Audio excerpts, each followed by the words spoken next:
প্রথম আলোর অডিও সংবাদে স্বাগত। শামসুজ্জোহা জানিয়ে দিচ্ছি দিনের প্রধান খবরগুলো।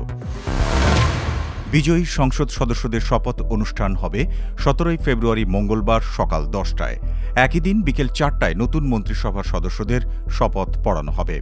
শপথ অনুষ্ঠানে সার্কভুক্ত দেশের পররাষ্ট্রমন্ত্রীদের আমন্ত্রণ জানানো হয়েছে। অন্তর্বর্তী সরকারের বিদায়ী আইন উপদেষ্টা আসিফ নজরুল ১৫ ফেব্রুয়ারি রোববার সচিবালয়ে সাংবাদিকদের প্রশ্নের জবাবে একথা বলেন। এর আগে সকালে প্রধান উপদেষ্টার কার্যালয়ে উপদেষ্টাদের শেষ বৈঠক অনুষ্ঠিত হয়।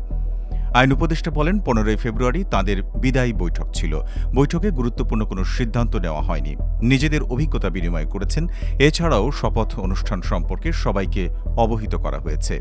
মঙ্গলবার বিকেল ৪টায় সংসদের দক্ষিণ প্লাজায় মন্ত্রিসভার শপথ হবে বলে জানান আইন উপদেষ্টা।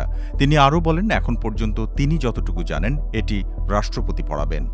সংসদের দক্ষিণ প্লাজায় শপথের বিষয়টি বিএনপির পক্ষ থেকে ইচ্ছা প্রকাশ করা হয় বলে জানান আইন উপদেষ্টা। প্রথা অনুযায়ী যাঁদের আমন্ত্রণ জানানোর কথা সেটাই করা হবে উল্লেখ করে আইন উপদেষ্টা বলেন, এটি মন্ত্রিপরিষদ বিভাগ দেখছে।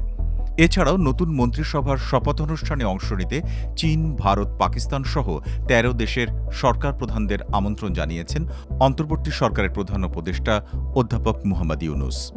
দিল্লি থেকে জানা গেছে, শপথ গ্রহণ অনুষ্ঠানে অংশ নিতে ভারতের প্রধানমন্ত্রী নরেন্দ্র মোদী শনিবার অন্তর্বর্তী সরকারের প্রধান উপদেষ্টা অধ্যাপক মুহাম্মদ ইউনূসের পাঠানো আমন্ত্রণপত্র পেয়েছেন। তবে শপথ গ্রহণ অনুষ্ঠানে নরেন্দ্র মোদী আসছেন না বলে ভারতের পররাষ্ট্র মন্ত্রণালয় জানিয়েছে। রোববার সংবাদ বিজ্ঞপ্তিতে এ তথ্য জানানো হয়। এতে বলা হয়, অনুষ্ঠানে ভারত সরকারের প্রতিনিধিত্ব করবেন দেশটির লোকসভার স্পিকার ওম বিড়লা। পররাষ্ট্র সচিব বিক্রম মিশ্রি উপস্থিত থাকবেন বলে কূটনৈতিক সূত্রে জানা গেছে। যে ১৩টি দেশের সরকার প্রধানদের আমন্ত্রণ জানানোর সিদ্ধান্ত জানানো হয়, সে দেশের তালিকায় ভারত, পাকিস্তান সহ আরও রয়েছে সৌদি আরব, তুরস্ক, সংযুক্ত আরব আমিরাত, কাতার, মালয়েশিয়া, ব্রুনেই, শ্রীলঙ্কা, নেপাল, মালদ্বীপ এবং ভুটান।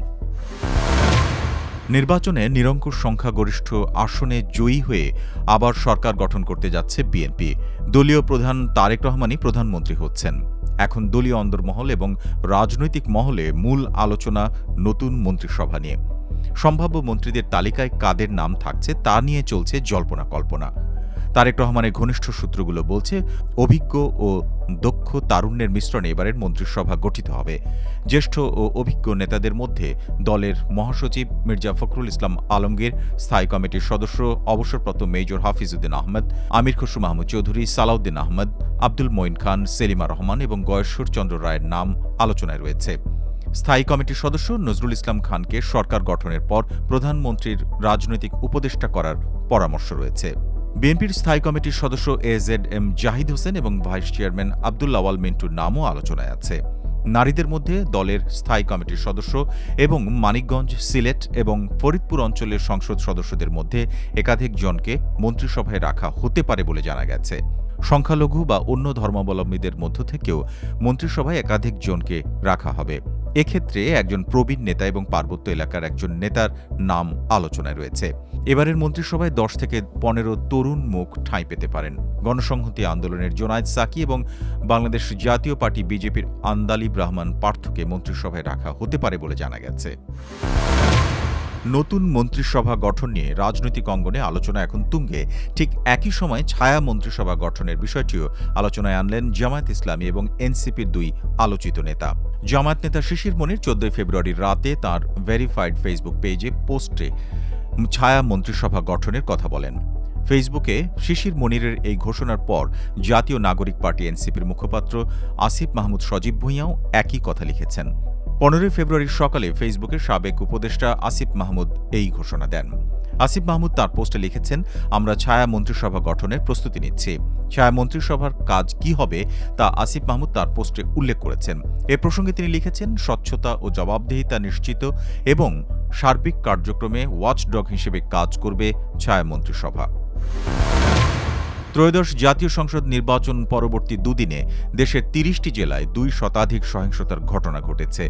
এতে নিহত হয়েছেন ৩ জন, আহত ৩ শতাধিক। ১৫ ফেব্রুয়ারি রোববার দুপুরে রাজধানীর জাতীয় প্রেসক্লাবে নির্বাচন পর্যবেক্ষণ সংস্থা human rights support society HRSS এর এক সংবাদ সম্মেলনে এ তথ্য জানানো হয়েছে। ত্রয়োদশ জাতীয় সংসদ নির্বাচন কেন্দ্রিক সহিংসতা এবং নির্বাচন পর্যবেক্ষণ পরবর্তী এই সংবাদ সম্মেলনের আয়োজক HRSS। সংবাদ সম্মেলনে সংস্থাটির নির্বাহী পরিচালক এজাজুল ইসলাম বলেন, নির্বাচন পরবর্তী দুদিনে ৩০টি জেলায় সহিংসতার ঘটনা ঘটে। এতে মুন্সিগঞ্জ ও বাগেরহাটে ২ যুবক নিহত হন এবং ময়মনসিংহে নিহত হয় একটি শিশু। এছাড়াও নোয়াখালীতে একটি ধর্ষণের অভিযোগ পাওয়া গেছে।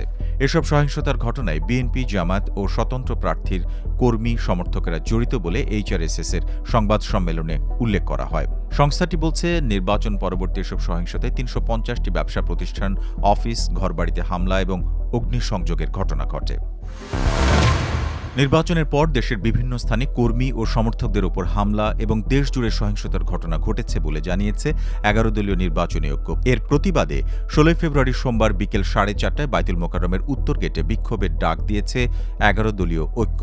১৫ ফেব্রুয়ারি রোববার রাজধানীর আগারগাঁওয়ে নির্বাচন কমিশনের সঙ্গে সাক্ষাতের পর এক প্রেস ব্রিফিংয়ে এই কর্মসূচির কথা জানান ১১ দলীয় ঐক্যের নির্বাচক কমিটির সমন্বয়ক জামায়াতে ইসলামের সহকারী সেক্রেটারি জেনারেল হামিদুর রহমান আজাদ। হামিদুর রহমান আজাদ বলেন, নির্বাচন পরবর্তী এই সহিংসতা বন্ধ করতে হবে।